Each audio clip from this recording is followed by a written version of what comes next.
कहानी की शुरुआत होती है नवंबर 1974 में, जहां हम एमिटिविल नाम के एक घर को देखते हैं। घर के बेसमेंट में एक आदमी बैठा था, जिसे रात के ठीक 3:15 पर कोई शैतानी आवाज कह रही थी कि उन्हें मार दो। ये सुनकर वो आदमी आवाज के कहने पर गन उठाता है और ऊपर जाकर अपनी पूरी फैमिली को मार देता है। फिर जब पुलिस को ये बात पता चलती है तो वो उस आदमी को गिरफ्तार कर लेती है। तो वो आदमी अपने बयान में कहता है कि मैंने उस घर में कुछ आवाजें सुनी थी और उन्हीं आवाजों ने ही मुझसे ऐसा करवाया है। इसके बाद हम एक फैमिली को देखते हैं जिनमें एक कपल था और 3 बच्चे थे। इनमें वाइफ का नाम कैथी था और ये तीनों बच्चे कैथी की थी, क्योंकि ये उसका दूसरा हस्बैंड था। अब इन दोनों हस्बैंड वाइफ ने एक नया घर खरीदना था, इसीलिए वो डीलर के पास जाते हैं, जो उन्हें वह शुरुआत वाला घर दिखाती है, यानी जहाँ उस आदमी ने अपनी फैमिली को मारा था, मतलब कि एमिटिविल। और वो घर काफी बड़ा था और कम पैसों में मिल रहा था, इसीलिए वो यही घर खरीदने का फैसला करते हैं। तो वो डीलर उन्हें इस घर की माजी अतीत के बारे में बताती है कि यहाँ बहुत सारे खून हुए। जो सुनकर कैथी का हस्बैंड जॉर्ज कहता है कि इसमें घर का क्या कसूर है, घर किसी को नहीं मारता बल्कि लोग एक दूसरे को मारते हैं। और फिर इसी सोच के साथ वो ये घर खरीद लेती है ताकि वो अपनी फैमिली के साथ अच्छे से रह सके। फिर कुछ वक्त के बाद वो फैमिली उस घर में रहने के लिए आ जाती है, जहाँ ये लोग काफी खुश थे। कैथी अपने बेटे को सुलाने के लिए चली जाती है, पर उसके बच्चे को नींद नहीं आ रही थी, क्योंकि वो अपने असली बाप को याद कर रहा था। इसीलिए वो अपनी मॉम कैथी से भी पूछ लेता है कि क्या जॉर्ज हमारे असली डैड बनकर हमें प्यार देंगे। इस पर वो कहती है कि हाँ क्यों नहीं, बस उससे दोस्ती कर लो। अब उनकी ये बातें बाहर से जॉर्ज ने भी सुन ली थी और वो एक अच्छा डैड बनने का फैसला करता है और अपने कमरे में चला जाता है, जहाँ उसे काफी ठंड लग रही थी। तो वो बेसमेंट में आ जाता है हीटर चलाने के लिए। वहाँ उसे एक घड़ी दिखती है जिस पर 3:15 हो रहे थे। ठीक इसी वक्त उसे कुछ आवाजें सुनाई देती है, जिन्हें नजरअंदाज करके वो ऊपर चला जाता है। फिर रात को जब वो दोनों सो रही थी तो जॉर्ज अपने कमरे में एक बच्ची की आत्मा को देखता है, जो फांसी से लटकी हुई थी, काफी जख्मी थी। तो वो भी काफी डर जाता है। फिर अगली सुबह जब कैथी अपने बेटे के कमरे में जाती है तो वो ये देखकर काफी हैरान रह जाती है कि मेरी बेटी अकेले में किसी से बात कर रही है। इसीलिए वो उससे पूछ भी लेती है कि तुम किससे बात कर रही हो बेटा, जिस पर वो कहती है कि मैं उस बच्ची जूडी से बात कर रही हूँ। जूडी दरअसल उसे शुरुआत वाली आदमी की छोटी बहन थी, जिसका खून उसने इसी कमरे में किया था।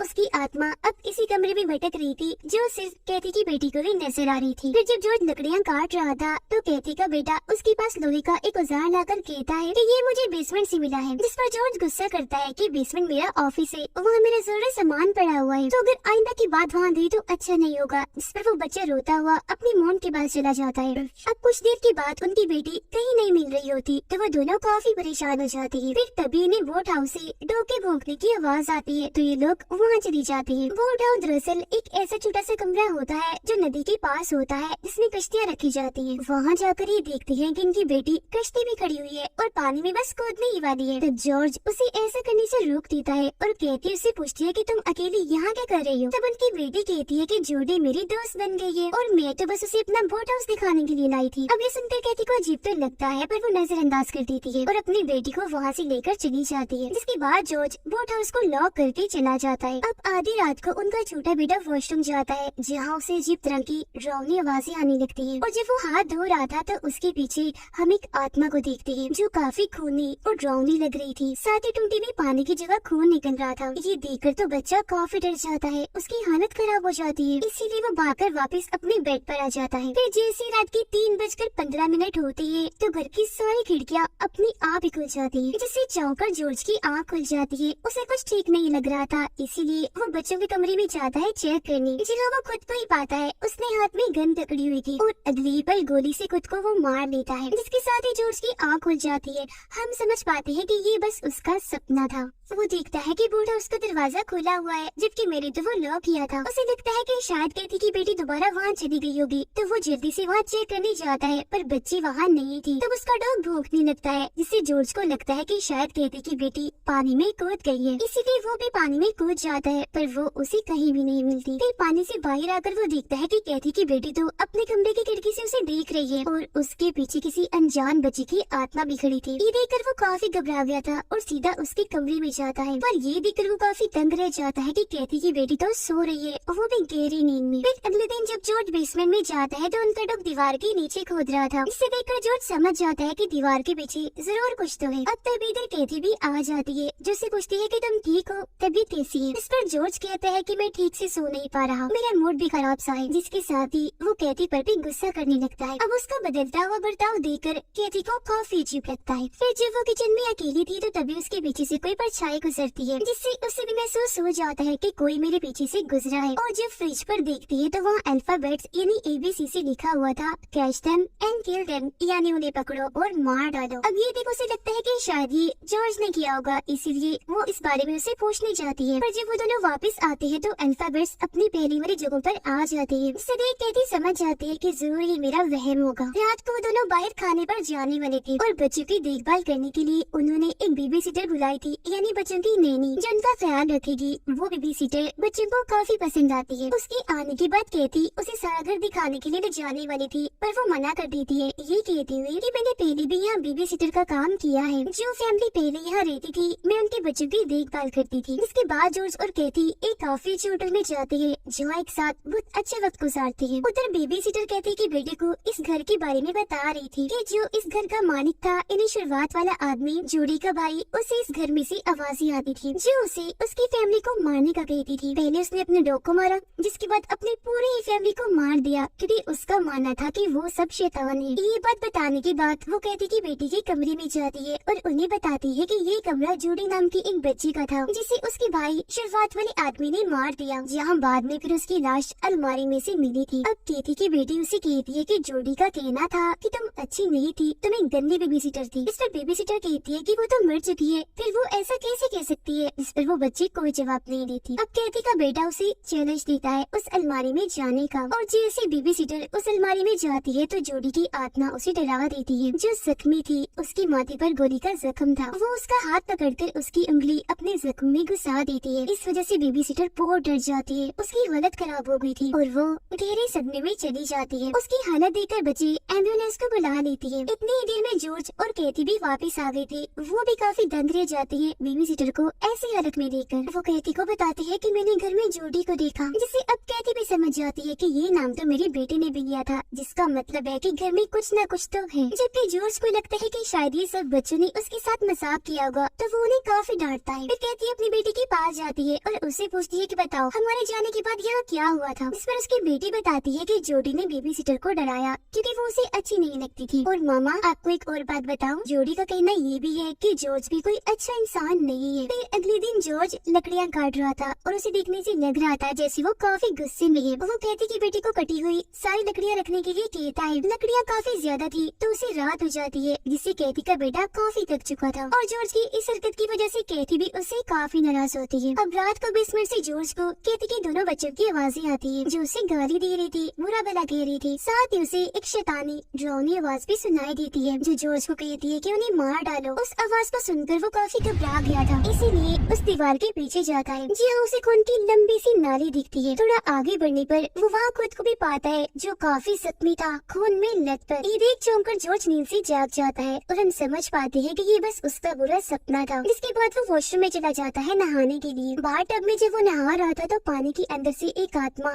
उसे डुबोने की कोशिश करती है। वो काफी डर चुका था, हाथ पाँव मारता है, जी हाँ, तभी आकर कैथी उसकी जान बचाती है और फिर अगले ही दिन उसे डॉक्टर के पास ले जाती है चेकअप करवाने। डॉक्टर उसके कुछ टेस्ट करवाता है, जिनकी रिपोर्ट्स बिल्कुल नॉर्मल थी, जिसका मतलब था कि जॉर्ज को कुछ नहीं है। फिर भी अगर वो चाहे तो किसी बड़े दिमाग के डॉक्टर को चेक करवा सकती है। फिर जब ये दोनों घर पहुँचते हैं तो ये देखकर काफी चाव चाहते हैं कि घर की छत पर उनकी बेटी खड़ी है और ऊपर से ही चलती हुई नदी की तरफ बढ़ रही है। उसे देखकर दोनों काफी घबरा गई थी। फौरन उसे बचाने के लिए चली जाती है। कैथी उससे पूछती है कि तुम यहाँ क्या कर रही हो और आगे कहाँ जा रही हो। इस पर उसकी बेटी जवाब देती है कि मुझे जोड़ी ने कहा है कि अगर मैं उसके साथ जाऊंगी तो वो मुझे मेरे डैड से मिलवा देगी। इतना कहते ही वो कूद जाती है, पर जॉर्ज उसे पकड़ लेता है पानी में गिरने से पहले ही, जिससे उसकी जान बचाती है। अब इस वजह से कैथी अपनी बेटी पर काफी गुस्सा करती है। जॉर्ज को उनकी हरकतें काफी अजीब लगती है। वो उन सबको पागल कहकर अपना सामान लेता है और बेसमेंट में रहने के लिए चला जाता है। जिसके बाद कैथी एक फादर के पास जाती है और उन्हें बताती है कि मेरे घर में कोई बुरी शक्ति है, इसलिए सब कुछ अजीबो गरीब हो रहा है और इस वजह से मेरा घर टूट रहा है। ये सुनकर फादर परेशान हो जाते हैं। कहते हैं कि 1 साल पहले बिल्कुल बिल्कुल ऐसा ये केस मेरे पास आया था। कहती है कि क्या ये केस उसी आदमी का था जिसने अपनी पूरी फैमिली को मार दिया था, जिसमें जूडी नाम की बच्ची भी थी। इस पर फादर कहते हैं कि हाँ, तो ये सब तुम कैसे जानती हो? कहती जवाब देती है क्योंकि अभी हम उन्हीं के घर में ही रह रही है, यानी एमिटीविल में। घर में जॉर्ज का बर्ताव काफी अजीब हो गया था। वो कहती कि बेटे को मारता है, उसे धमकाता है, फिर रात को बेसमेंट में जाकर अपनी फैमिली की वीडियो देखने लगता है, जहाँ एकदम उसी कहती का बेटा किसी शैतान की शक्ल में नजर आता है, जो देख उसकी होश उड़ जाती है। जिसकी थोड़ी ही देर की बाद वो सो जाता है। फिर रात को ठीक 3:15 पर उसकी आँख खुलती है। उसे फिर से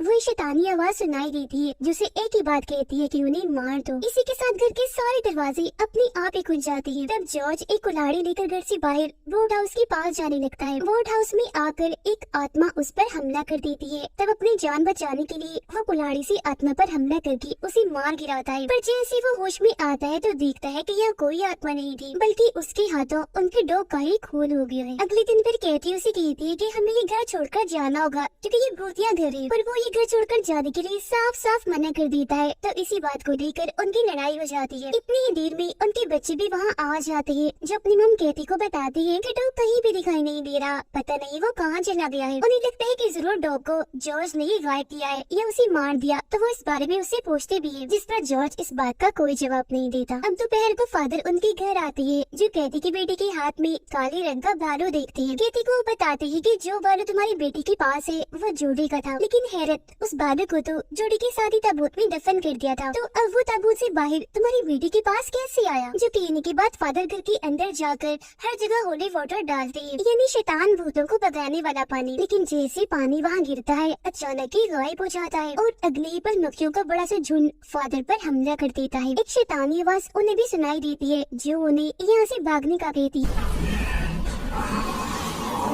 तो फादर ऐसे ही करते हैं, जल्दी से यहाँ से भाग जाते हैं। रात को एक बार फिर जॉर्ज की नींद खुल जाती है, जहाँ वो शैतानी आवाज दोबारा से उसे कहती है कि सबको मार दो, यानी अपनी फैमिली को। अब ये आवाजें काफी डरावनी थी, जो उसके दिमाग में गूंज रही थी, इसीलिए वो काफी तकलीफ में था। वो बाहर आकर वही लेट जाता है ताकि आवाजें आना बंद हो जाए। अब उसकी ये हालत कैथी ने भी देख ली थी, इसीलिए वो अगले दिन लाइब्रेरी जाती है और इस घर के बारे में सारी जानकारी वाली अखबार पढ़ने लगती है, जिससे उसे पता चलता है कि शुरुआत वाली आदमी इन्हीं जूडी के भाई को अपनी फैमिली शैतान लगती थी, इसीलिए 28 दिन बाद उसने अपनी फैमिली को मार डाला था। अब इसी अखबार में वो एक किताब का प्रिंट छपा हुआ देखती है, जिस पर एक जादूगर का नाम लिखा हुआ था। जिसके बाद वो इस किताब को ढूंढकर पढ़ने लगती है। उसमें लिखा था कि वो जादूगर काफी बुरा और जालिम था और उसने ये घर 1671 में बनवाया था, जहाँ वो लोगों पर अलग अलग तरह की शैतानी जादू करता था, जिसके बाद बुरी तरह उन पर जुल्म करके उन्हें मारकर शैतान को सेक्रीफाइस कर देता था, यानी उनकी बलि शैतान को चढ़ा देता था। फिर एक दिन उस जादूगर ने अपनी ही बलि चढ़ा दी ताकि उसकी आत्मा इस घर में बंद हो सके, वो भी हमेशा के लिए। अब ये देखकर कैथी समझ जाती है कि उस घर में जादूगर की आत्मा है, जो जॉर्ज से ये सब करवा रही है। उधर जॉर्ज को ये आवाजें अभी भी काफी सता रही थी, इसीलिए वो बेसमेंट का दरवाजा ही तोड़ देता है और अंदर जब जाता है तो उसे वहाँ वो जेल दिखती है, जिसमें वो जादूगर लोगों पर जादू किया करता था और जुल्म करने के बाद उनकी बलि चढ़ा दिया करता था। आगे बढ़ने पर फिर उसे वो जादूगर भी दिखता है, जो उसकी आंखों के सामने अपना गला काट लेता है। तब उसका सारा खून जॉर्ज के ऊपर जाकर गिरता है, जिससे अब वो भी पूरी तरह पोजेस हो गया था, यानी उस जादूगर जो शैतान बन गया था उसके कब्जे में आ चुका था। कैथी फिर फादर के घर जाती है और उनसे पूछती है कि आप हमारे घर से क्यों भाग गई थी, जिस पर फादर उसे बताता है कि आपके घर में एक आत्मा है जो काफी ताकतवर खतरनाक है, उससे मैं नहीं लड़ सकता था, इसीलिए भाग आया। ये सुनकर कैथी वापस अपने घर आती है, जहाँ वो जॉर्ज को काफी अजीब हालत में वोट हाउस में देखती है। वो कैथी पर भी हमला करके उसे मारने की कोशिश करता है, पर वो वहाँ से भाग जाती है। कैथी की बेटी जब बेसमेंट में जाती है तो उसे अपनी फैमिली के सभी मेंबर्स के नाम की ताबूत दिखती है, जो देख वो काफी डर जाती है और कैथी को भी लाकर ये दिखाती है, जिसके बाद ये फैमिली यहाँ से निकलने का फैसला करती है। अब जॉर्ज जो पूरी तरह पोजेस था,